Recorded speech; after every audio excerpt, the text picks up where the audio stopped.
a guy that's been known for three-point shooting at one point in his career, dating back to his younger years with the New Orleans Pelicans.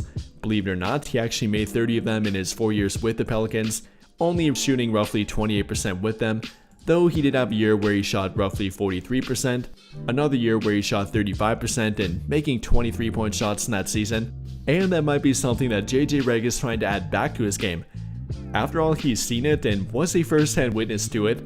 I mean, he was literally Jaxson Hayes' teammate back in New Orleans, so he's seen Hayes shoot roughly 43% back during the 2020-2021 NBA season, shoot roughly 35% on 23-point shots made in the 2021-22 NBA season, and I imagine that he likely wants Hayes to add that back to his game, as that would make him a lot more valuable in the rotation. Not only offering the rim protection ability and lob threat ability, but being a floor spacing option with it, that would be something that they really don't have at this current moment. Again, maybe a little bit with Maxi Kleber, given that he stays healthy, maybe with Christian Koloko if he can add that to his game as well, but Hayes being the more direct backup to DeAndre Ayton, maybe if he could add a three-point shot, then he could play with DeAndre Ayton, simply would add a lot more versatility to the rotation and directly to Jaxson Hayes' game, which would be a very good thing for the team's rotation.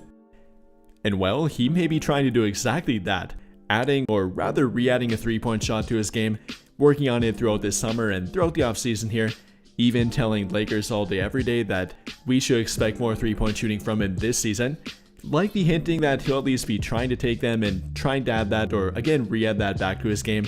That JJ Redick is supportive of it and wants him to get back to that point, again as he has seen it as a teammate and now as a head coach with Jaxson Hayes.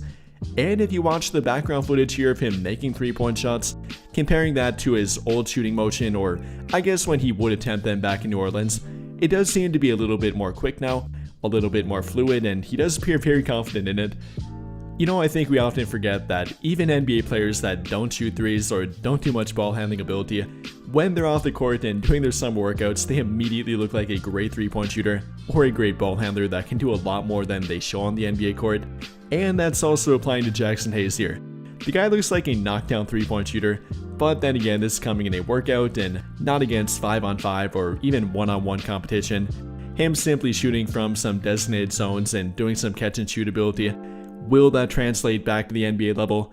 Will that translate to actual game action and make him a reliable floor spacing 5 option for them? Maybe, but I wouldn't hold my breath quite yet. You know, I think what Jaxson Hayes showed last season should be the bigger priority for him. That's simply being efficient around the rim, a good pick and roll partner, continuing to improve on defense and becoming more reliable, that mainly being about his foul ability or rather lack thereof at times. You know, in the regular season and post-trade deadline, he was actually a very good rim protector for them and wasn't too foul prone, but unfortunately that changed in the postseason. In his brief time on the court, only playing roughly 8 minutes per game in the 4 games that he did play in their first round defeat to Minnesota, Hayes averaged roughly 2 fouls per game in those only 8 minutes per game. That translating to well over 9 of them per 36 minutes. Obviously that's way too much and you can't stay on the court if you're doing that. And that's a lot different than what he showed in the regular season, only averaging 4.5 fouls per 36 minutes, managing to stay on the court and be a reliable last line of defense for their team, aka their rim protector. And he unfortunately was not able to maintain it in the postseason when the competition got a lot more tough.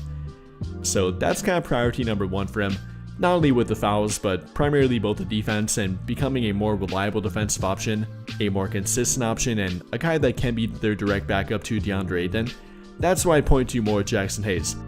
Though again, yes, I'd love for him to add or rather re-add a three-point shot to his game. That could make him different compared to DeAndre Ayton, having something different to offer than him and therefore make him more valuable in some matchups or some situations. Yes, I would say that would be a great addition to his game, would be a valuable addition for their team and their game plan and how they incorporate him within their rotation. I think that could be very interesting for Jaxson Hayes, but also again not my number 1 priority for him.